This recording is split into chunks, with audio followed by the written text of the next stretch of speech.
IPL থেকে সরিয়ে দেওয়া হয়েছে, তাতে কি বিশ্ব ক্রিকেটে মুস্তাফিজুর রহমানের চাহিদা যে দিন দিন আরও বাড়ছে। পিএসএলে আকাশ ছোঁয়া দামে ডিরেক্ট সাইনিংয়ে দল পাওয়ার পর এবার কাটার মাস্টার দল পেয়েছেন ইংল্যান্ডের দ্য 100-এ।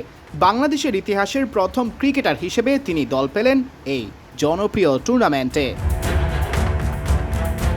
ভিত্তিমূল্য 1 লাখ পাউন্ডে মুস্তাফিজকে দলে ফিরিয়েছে বার্মিংহাম ফিনিক্স, বাংলাদেশি মুদ্রায় যা 1,64,00,000 টাকারও বেশি। দ্য 100-এর নিলামের নাম ছিল রিশাদ হোসেনেরও। তার ভিত্তিমূল্য ছিল 75,000 পাউন্ড বা 1,23,00,000 টাকা।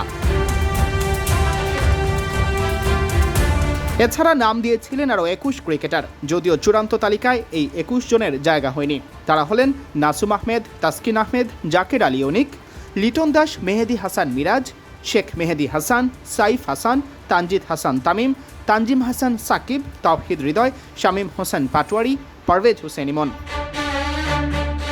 এছাড়া নাম নিবন্ধন করেছিলেন নাজমুল হোসেন শান্ত, শরীফুল ইসলাম, তাইজুল ইসলাম, হাসান মাহমুদ, রিপন মণ্ডল, নাহিদ রানা, মোহাম্মদ নাইম শেখ, সাব্বির রহমান ও সৌম্য সরকার।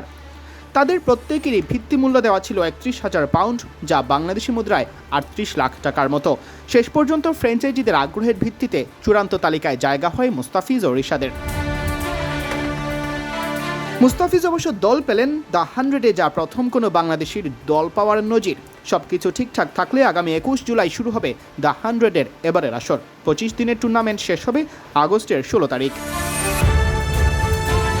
জুলাইয়ে জিম্বাবুয়ে সিরিজের পর আগস্টের শুরুতে অবশ্য আয়ারল্যান্ড সফর আছে বাংলাদেশের। সেই সফরে 3টি ওয়ানডের সাথে হওয়ার কথা 3টি টি20। টাইগারদের সীমিত ওভারের দলে মুস্তাফিজ আবার ভীষণ গুরুত্বপূর্ণ সদস্য। তাই দ্য 100-এর পুরো আসরের এনওসি তিনি পাবেন কিনা তা বড় প্রশ্ন বটে। সিয়াম চৌধুরী, বিডি ক্রিক টাইম।